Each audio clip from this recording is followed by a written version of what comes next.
Hello everyone, and welcome back to FilmBook Review, an official YouTube channel of FilmBook.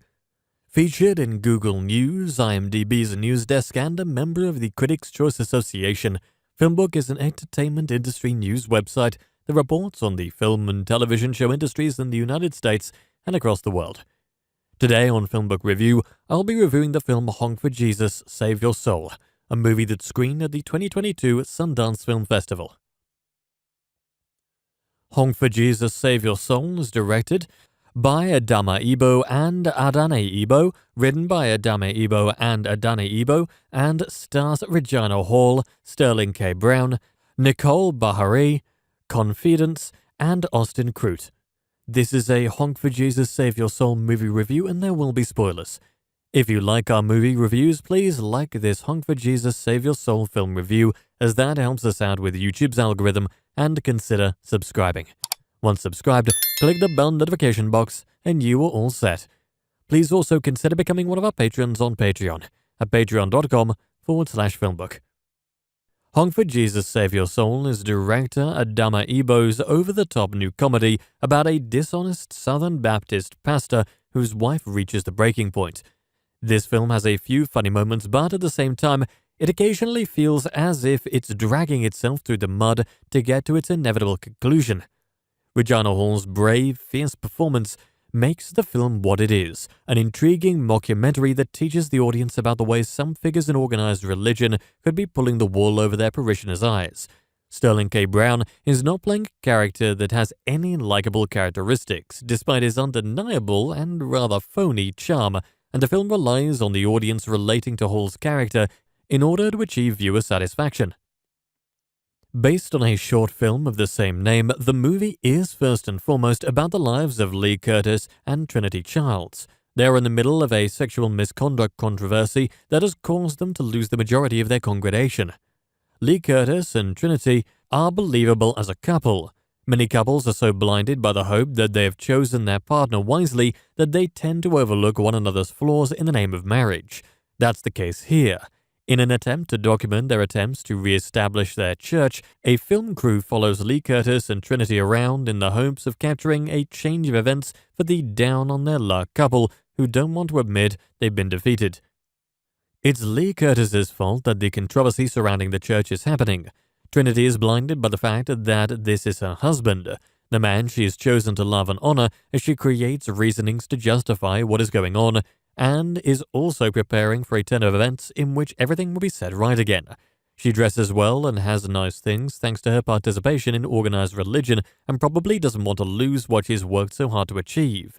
However, is it too late to begin again due to Lee Curtis's constant screw-ups? See the film for the answer. Hall is very interesting and compelling in her role. Hall has a great scene where Trinity talks to her mom about standing by Lee Curtis through thick and thin, and the mother tells her how important it is to stay by her man by explaining her own situation with her husband. The scene ends up with a reveal that is very intriguing and believable and helps us understand what would eventually happen to Trinity if she were to continue down the path she is on. It would probably be much worse for Trinity than it was for her mom, though. Andrea Lang is the voice of Anita, who is filming the events that occur throughout the movie. Anita is the one who is supposed to be documenting the return of the Childs to normalcy. As the film progresses, though, the situation becomes ugly as the Childs have lost thousands of parishioners to another church called Heaven's House, which is run by ministers Shakura and Keon Sumter. Both churches have Easter scheduled gatherings, and only one church will emerge victorious. Or will the parishioners divide up between the places of worship? See the film to find out. Lee Curtis is an unlikable character, which makes the downfall of Trinity actually pretty heartbreaking to watch. Their sexual chemistry is also rather unusual as a couple.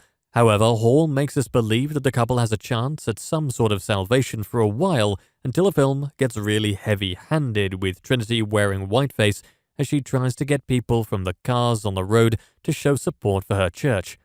Austin Crute is absolutely phenomenal in his last scene in the picture as a young man named Khalil who had faith in Lee Curtis and finally comes face to face again with the man who ruined his life, Lee Curtis. Their interaction pretty much makes the movie come alive in the last moments, and the film truly says something about the way religious leaders can abuse their power.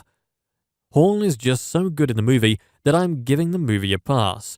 She makes the audience understand why Trinity stays beside Lee Curtis as long as she does. Maybe, if she hopes and believes long enough, then God will erase the past. However, this film is a reminder that the past cannot be undone, especially if reputations are tarnished beyond a reasonable doubt. Honk for Jesus Save Your Soul, with its featured black Jesus statue and unique premise, offers a lot of topics to discuss afterwards, making it an ideal date movie for couples. However, I wouldn't recommend the movie for a first date, and Lee Curtis's unlikability may detract viewers from enjoying the film. Brown can do no wrong here. The script doesn't give him a character we want to see triumph, making this Hall's film from beginning to end. Hall is passionate and fleshes her character out much more than it probably even was in the script, making her work hard to ignore in a film about a male character everyone will most likely ignore by film's end. And that brings us to the conclusion of this Honk for Jesus Save Your Soul movie review. I'd love to hear your thoughts on it below in the comment section. If you liked what you heard during this review, please like this video and subscribe to the channel. Thank you for viewing, and you can watch one of these reviews next.